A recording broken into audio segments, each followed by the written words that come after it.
What's happening? There you You go. good? Yeah, you good? See you. Yeah, good to see Hey, you. how are you? How are you? Good Good to to see see you.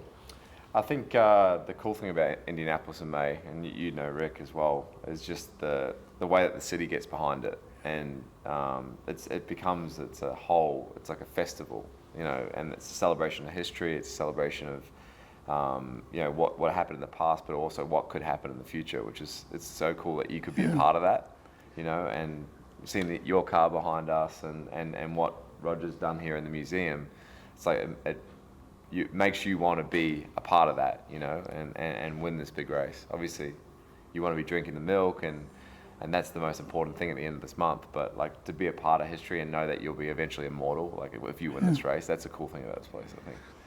No, it really is. From my point, you know, I kind of backed into it a little bit. I had to learn about it because I never did really, as a kid, we didn't really follow it all that close. But when I got here, I was fortunate enough to win it my second time out. So I didn't know what it meant to win this race at the time. You know, I was still learning about it. I didn't know a lot about the history or whatever. You know, I didn't have like an Unser or Andretti, a family member involved in that kind of thing. So I didn't know much about it. But it didn't take long. You start realizing what this place, like you talk about the way the city gets behind all of it, and just what it all means. And then after a couple of years, I started realizing, what this place really meant. Pretty big deal, huh? Yes, very big, very big. Much bigger than I had any idea. Was it the about. fourth time you were like, okay, this is pretty big? Yeah, the fourth time I finally figured it out. This is a good one to win. I should keep I trying just want to one. win this one. Yeah. Like for me, I mean, I've only done it once. Rick's done it 6 times, but for me, it takes a lot of pride because there's a lot of preparation that goes into this, isn't it? Like, like the way that you look at the patterns and the way that, and you've talked to me about that, is how you think about the car on lap 1 compared to how it's going to be at the end of lap 1, and then just so on and so forth, and get into the rhythm of that. And things can change in an instant around here, as you know, with the wind. And I don't know if you feel that here in the NASCAR, but like the way that the wind is different in each corner, it really affects us, especially at that low downforce level. So when you get that all right, especially now, I feel like you have to do it. We do it Saturday, and then we might have to do it 2 or 3 times to actually get the pole now. Similar to how it used to be, but I think even more so now with the small margins and whatnot. It's so repetitive. You have to be so accurate with all your inputs, and that's what I really like about it. Hey, same here. And to me, there was always 2 races this month.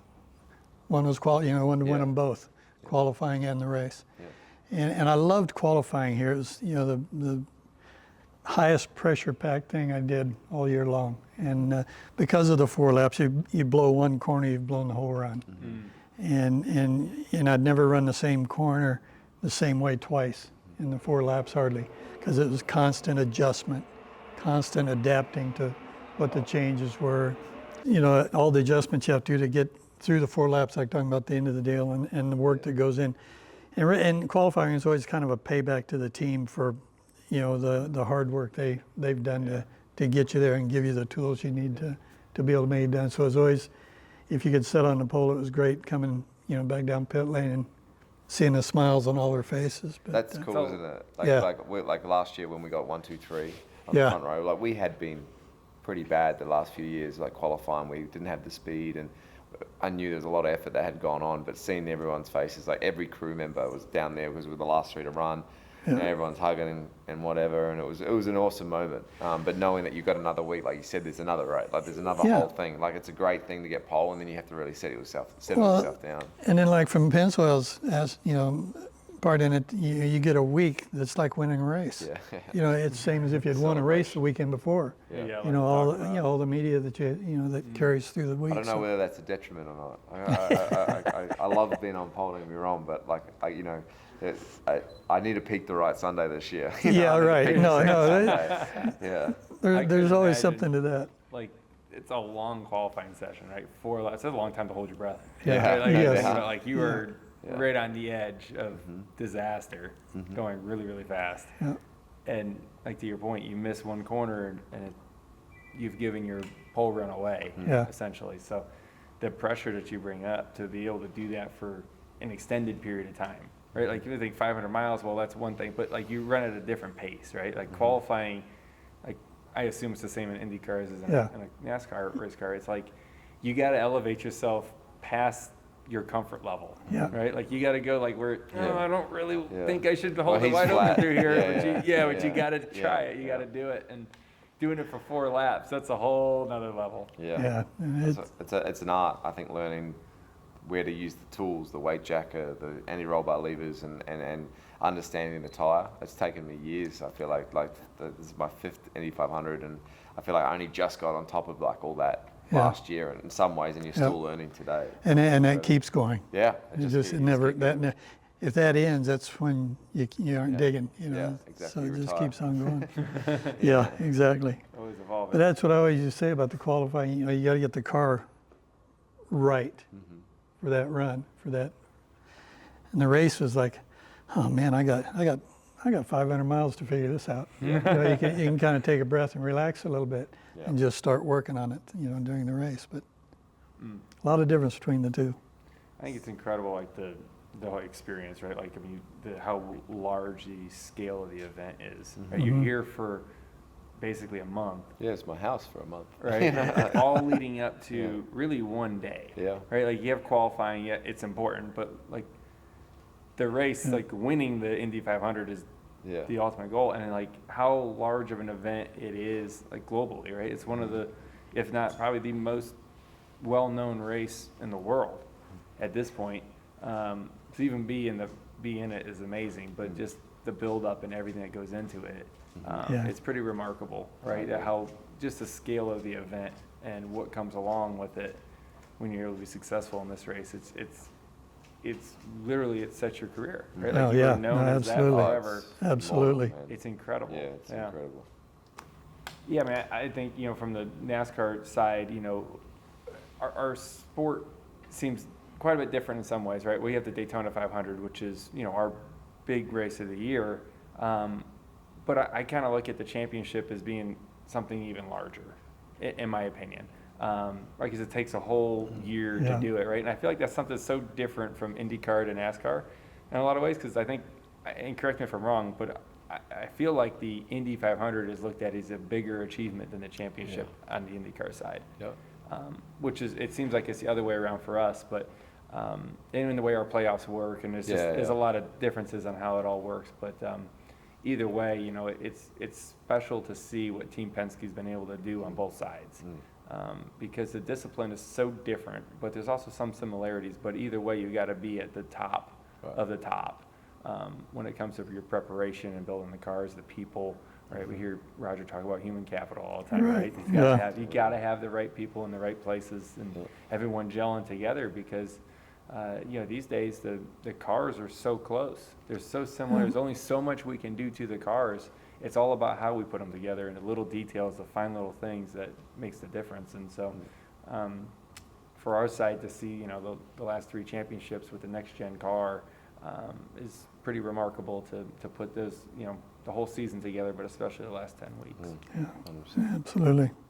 And it really leans a lot more back to the team effort, you know, in the championship, and the day in, day out, and all the hours they put in the shop, and the late hours at night, getting all the details done right to, you know, get ready for the next weekend. It's just well, to your point, the same thing is like the details that matter so much. We talked about qualifying earlier. You miss one corner, and it's like, you gave it up.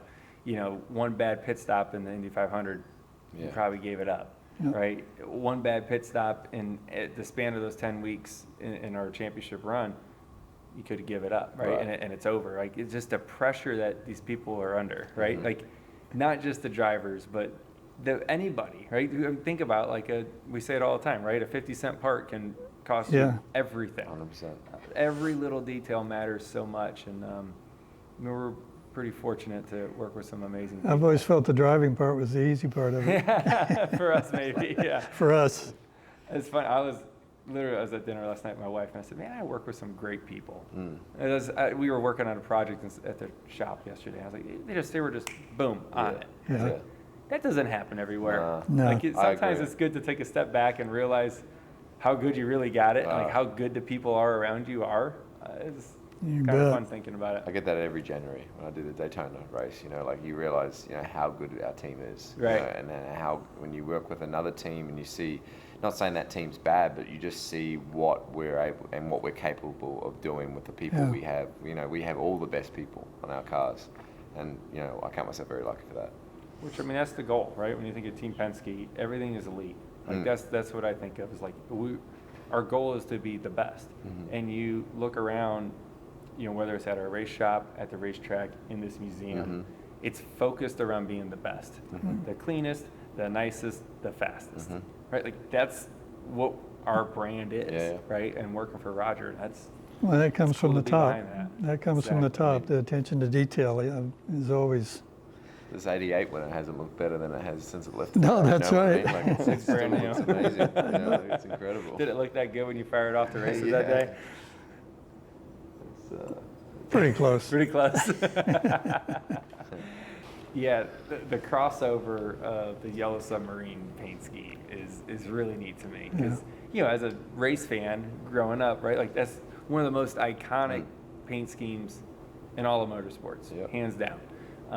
But it's always been on the Indy cars, right? And it was cool, but it's so neat. Like we have the opportunity working for Roger and having Penske as a partner that we have the opportunity to cross that iconic paint job into another vehicle, right, into NASCAR.